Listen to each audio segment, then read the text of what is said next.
Okay, Assalamualaikum warahmatullahi wabarakatuh. Berjumpa lagi kita di kelas akaun Jelisa. Okay, topik hari ini topik kelab persatuan prinsip perekonomian tingkatan 5.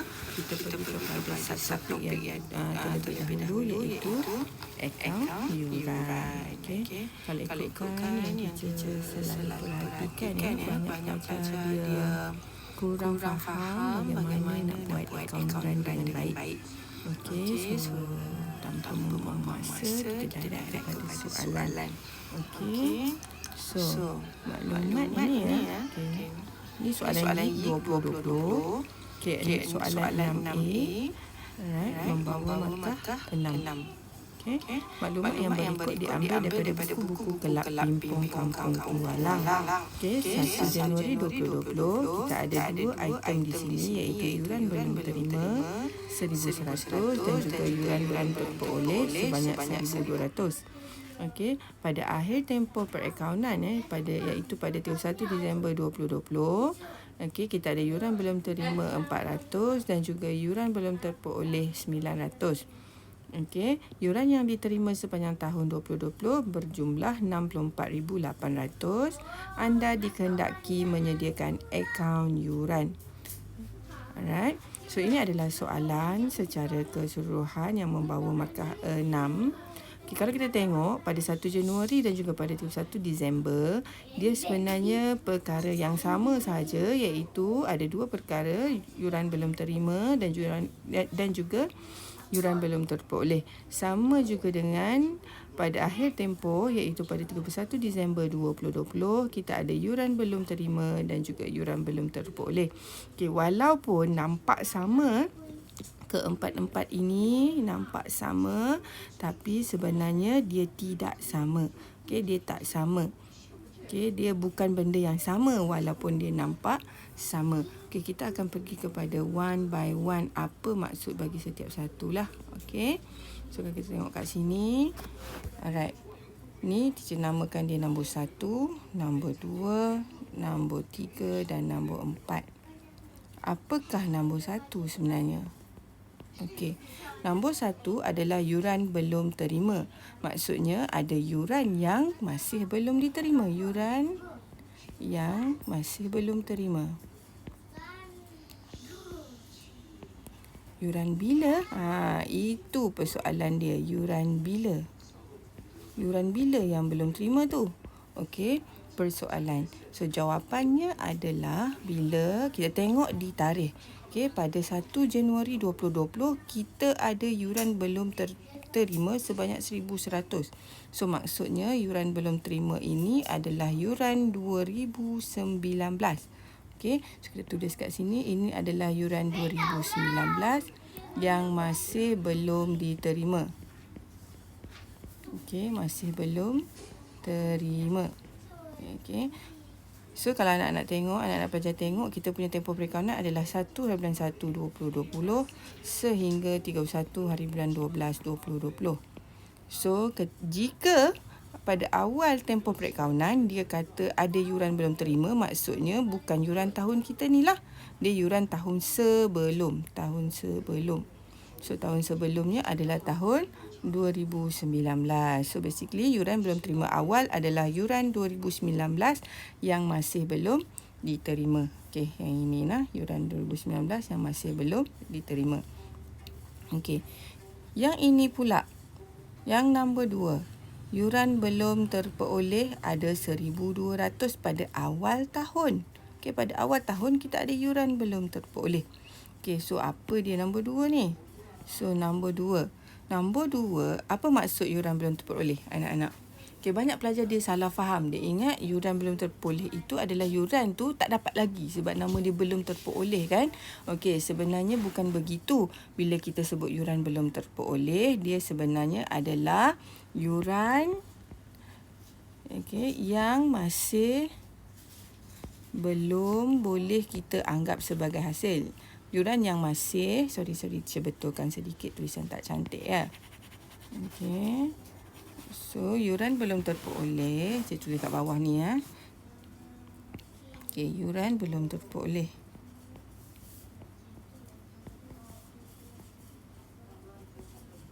Yuran belum terperoleh dia adalah yuran yang masih belum boleh kita anggap sebagai hasil. Masih belum boleh dianggap sebagai hasil.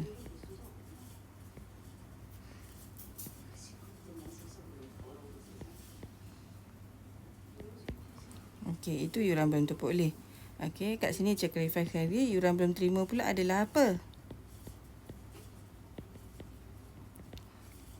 Okey, yuran belum terima adalah yuran yang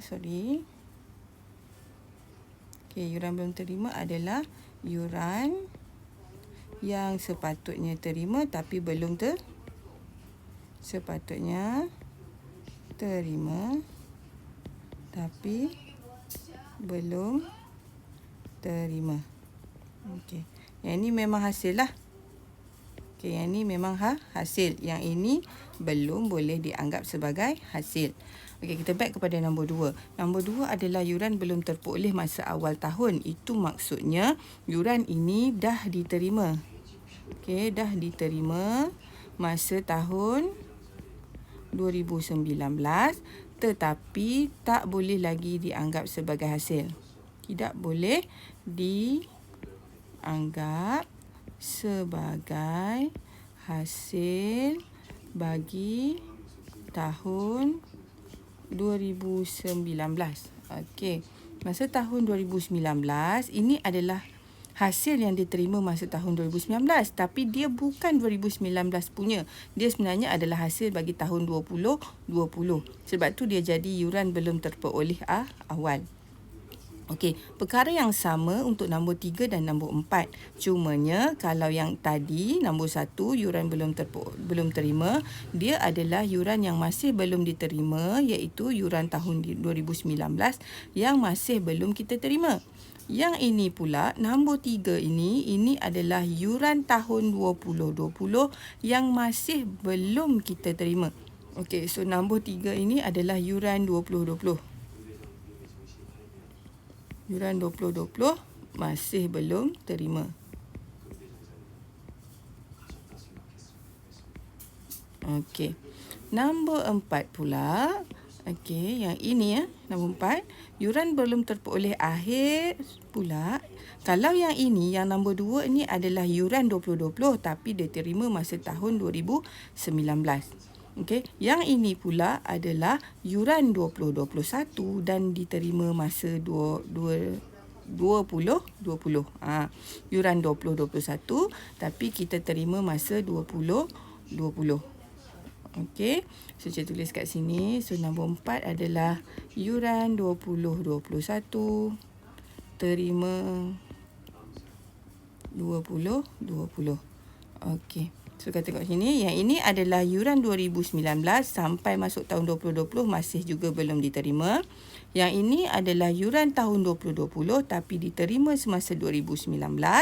So, nombor 3 adalah yuran 2020 tapi sampai habis tahun dah ni masih juga belum diterima. Yang ini pula nombor 4 adalah yuran tahun 2021 tetapi diterima pada tahun 2020. So, ada perbezaan. Nampak tak? Nampak sama tapi tak sama. Okey, berbeza setiap satu daripadanya. Walaupun dia sebenarnya item yang sama tapi yang membezakannya adalah tahun. Okey, yang membezakannya adalah tahun. Okey, so tahun penting dalam akaun yuran. Okey, lepas tu dalam soalan cakap apa? Yuran yang diterima sepanjang tahun berjumlah 64,800. So, maksudnya ini adalah penerimaan yuran sepanjang tahun. Tidak kira tahun bila. Ni pelajar kena ingat. Tidak kira tahun bila. Yuran ini adalah tidak mengira tahun. Maksudnya tidak kira yuran tahun bila. Okey. Yang penting di sini adalah berapa banyak sepanjang tahun kita terima yuran. Okay, ini berapa banyak sepanjang tahun kita terima yuran, itulah kita rekod. Okay, dia tak kira yuran tahun bila lagi. Dia hanyalah merekodkan penerimaan yuran sepanjang tahun tanpa mengambil kira tahun bila yuran tersebut. Maksudnya yang ini sepanjang tahun awak terima sebanyak ini. tanpa mengambil kira tahun bila yang awak yuran tersebut untuk tahun bila. Macam tu. Okey, so sekarang ni kita perlu merekodkan keempat-empat ini dan termasuk juga penerimaan yuran sepanjang tahun sebelum kita boleh cari yuran sebenar-benarnya bagi tahun 20. Okey, itu purpose kita sebenarnya. Kita nak mencari, tujuan kita adalah mencari yuran tahun semasa, iaitu tahun 2020. Berapa yang kita boleh anggap sebagai hasil. Banyak mana nak anggap sebagai hasil.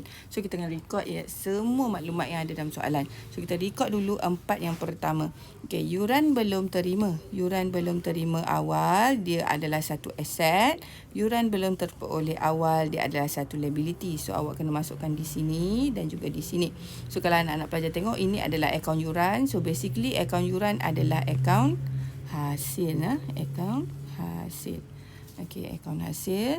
So, kalau kita tengok kat sini, ini adalah debit side yang menunjukkan pengurangan dan ini adalah credit side yang menunjukkan pertambahan.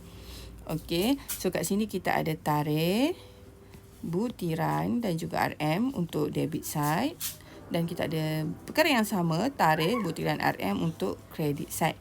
So, basically, akaun yuran ini bukan hanya merekodkan akaun yuran, dia juga akan merekodkan aset semasa dan juga liability semasa.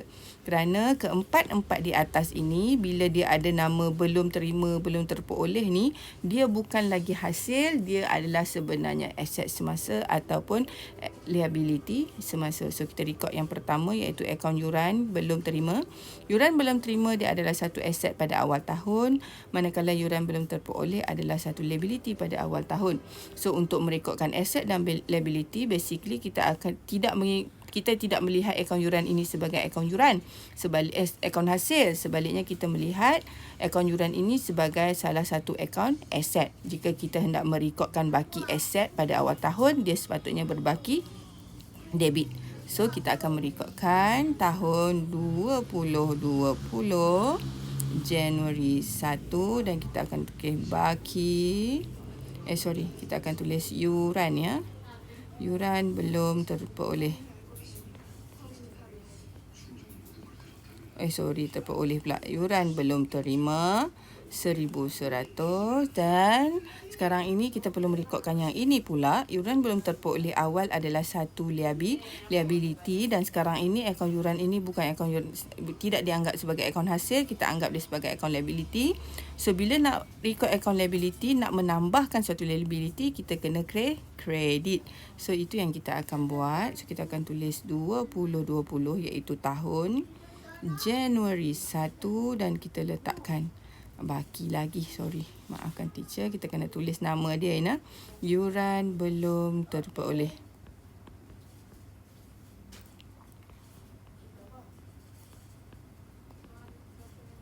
Okey, so kita akan masukkan 1,200. Okey, so basically awal tahun ini kita dah record. Sekarang kita nak record yang sebelah sini pula, iaitu yang akhir tahun. Okey, masih perkara yang sama, kita kena tentukan yuran belum terima ini dia adalah satu aset. So, kalau aset pada awal tahun depan dia sepatutnya berbaki debit. So, untuk baki akhir tahun bagi tahun 2020 dia sepatutnya berbaki kredit di sebelah sini. Sebab apa? Tahun depan dia nak duduk belah ni. Sebab dia aset. Okey, yuran belum terperoleh pula pada tahun hadapan iaitu pada 1 hari bulan 1. Pada tahun hadapan iaitu pada hari 1 hari bulan 1 2021. Okey, yang ini ni sepatutnya akan jadi LS. So, bila dia nak jadi LS, maksudnya dia akan berbaki sebelah sini iaitu baki kredit. Kalau baki awal dia belah kredit, baki akhir dia belah mana? Baki akhir dia akan duduk di sebelah debit. So, yang itu yang kita akan rekodkan. So, kita akan rekodkan. Okey, Disember 31. So, kita rekodkan yuran belum terperoleh. Okey, 900. Dan sebelah sini sama juga 2020 Disember 31 kita rekodkan yuran belum terima 400. So bila ada yang ini kita boleh tutup lah. So basically kita boleh tutup akaun kita. Okay. Tapi kita belum habis lagi kerana kita belum masukkan yang ini, yuran yang diterima sepanjang tahun. Okay, sepanjang tahun kita perlu merekodkan penerimaan yuran sepanjang tahun iaitu sebanyak 64,800. So basically 64,800 ini adalah hasil. So untuk merekodkan pertambahan dalam akaun yuran, so kita kena menganggap akaun yuran ini sebagai akaun hasil, iaitu memang dia punya asas dia yang betul iaitu akaun yuran ada akaun hasil. So sekarang kita nak merekodkan pertambahan dalam hasil. So dalam nak merekodkan pertambahan dalam hasil, kita perlu credit side kan dia, maksudnya tambahkan di sebelah kredit di sini. So kita tambah dekat sini. So teacher tambah, teacher nak tulis warna hijau lah. Okay, so kat sini sepatutnya sama ya, 2020 ni sepatutnya yang ini sepatutnya tak payah tulis pun ni 2020 ni, sebab sebab awal tahun kan kita dah tulis. Alamak, mana saya punya ni? Pemadam. Okey. So kalau ikutkan 2020 ni kita kenapa jadi macam ni pula ni? Sekejap ya. Alright. So basically 2020 ni awak tak boleh tulis pun tak apa sebenarnya, sebab memang kita berada pada tahun yang memang kita berada pada tahun yang sama. So cik tulis mula, minta maaf. So yang ini warna merah 2020 Januari 1. So yang ini warna biru Disember 31. Okay, so sekarang kita nak merekodkan akaun yuran. So kita nak guna warna hijau lah kat sini. So teacher akan tulis kat sini sama lah, Disember 31. So kita boleh tulis apa? Bank bank, sebab kita terima yuran kita akan dapat dalam bentuk tunai di bank. So 64,800. So basically semua kita dah record yang ini.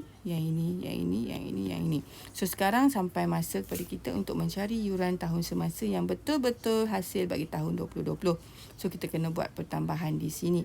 64,800 tambahkan dengan 400 tambahkan dengan 1,200. Berapakah jawapan kita? Kita akan dapat berapa? Try tambah. Okey, kita akan tambah, kita akan dapat 60 berapa ribu ni? Kira 64,800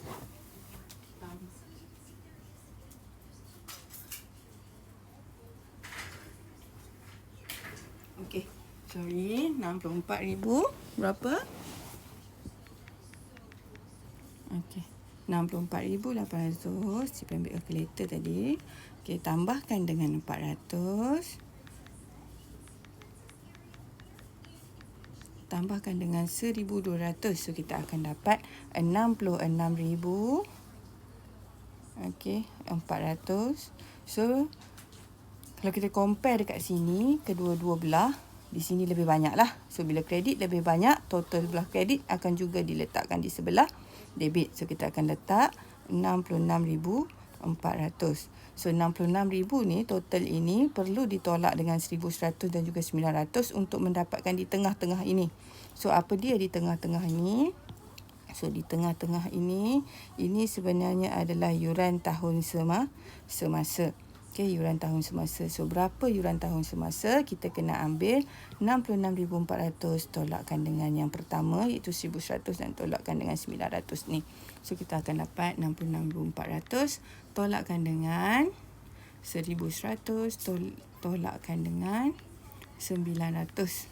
Okey, 66,400 diulang sekali lagi, tolakkan dengan 1,100 tolakkan dengan 900. So kita akan dapat 64,400. So kita akan tulis 64,400.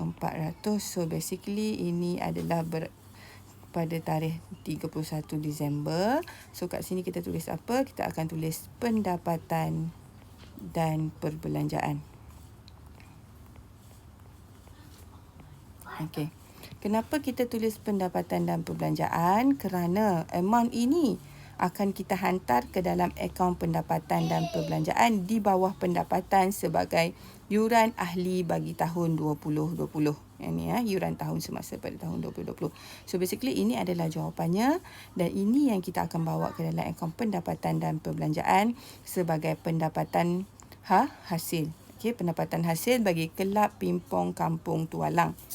Okey, so yang ini kita akan letak sebagai yuran ahli dalam pendapatan dan perbelanjaan. Okey. So boleh tak? Okay, saya harapkan semua faham. So basically ini cara untuk kita buat akaun yuran. Okay, kalau anak-anak pelajar tengok kat sini sebenarnya soalan ini, okay, soalan ini ni dia agak simple. Dia tak ada apa-apa perkara yang agak memeningkan. Tapi anak-anak pelajar kena ingat ada beberapa jenis soalan ataupun cara pertanyaan soalan yang lebih sukar bagi akaun yuran. Tetapi konsep kita sama. So konsep sama. Konsep sama. Alright. So bila anda faham konsep dengan baik, maksudnya anda akan dapat menjawab soalan akaun yuran dengan baik. Okey, Assalamualaikum. Jumpa lagi. Semoga faham, dan jika ada apa-apa soalan boleh komen dekat bawah. Alright. Okey, bye. Assalamualaikum.